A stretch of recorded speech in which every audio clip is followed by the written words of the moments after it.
This is Financial Literacy Month, okay? This is Financial Literacy Month. I actually have a column that's on the education section of the San Diego County Credit Union website, and it was kind of written tongue-in-cheek because financial literacy is one of those things where I don't think you really need to tell somebody that it's probably not a good idea to run up $25,000 worth of credit card debt. Do you really need to tell somebody that's not a good idea?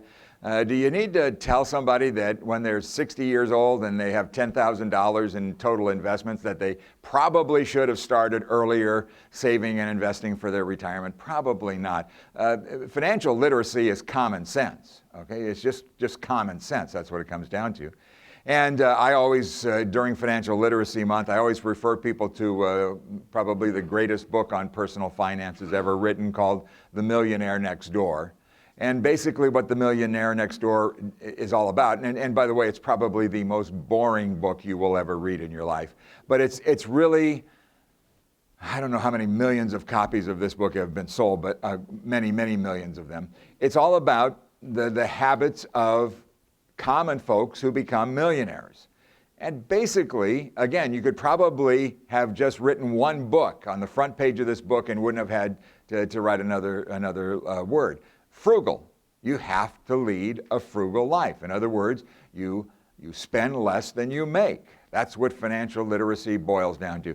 Here's a government website that just went up called mymoney.gov. And we're not going to click through it. I just thought I'd throw it up here so you all take a look at it. I wrote a column once, and boy, I just actually stumbled across a copy of it that I wrote when my daughter was leaving to go to college. She'll kill me for saying this, but she's turning 40 in September, okay? So that would have been 20 some odd years ago, okay? 20 some odd years ago. And I began the column by saying, my daughter and I have always been able to talk about money. And basically, most of our conversations about money went this way. Dad, I need some money.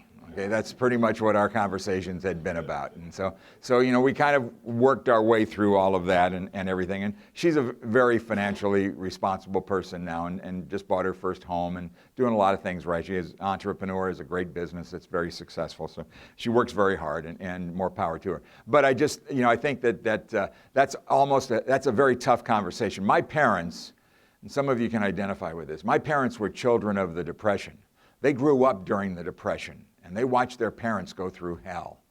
And I know that scarred my mom and dad for the rest of their lives. You could never get them into a conversation about money at all. I couldn't get them to talk about investments. I couldn't get them to talk about their estate plan or anything like that. It was just a conversation they did not want to have.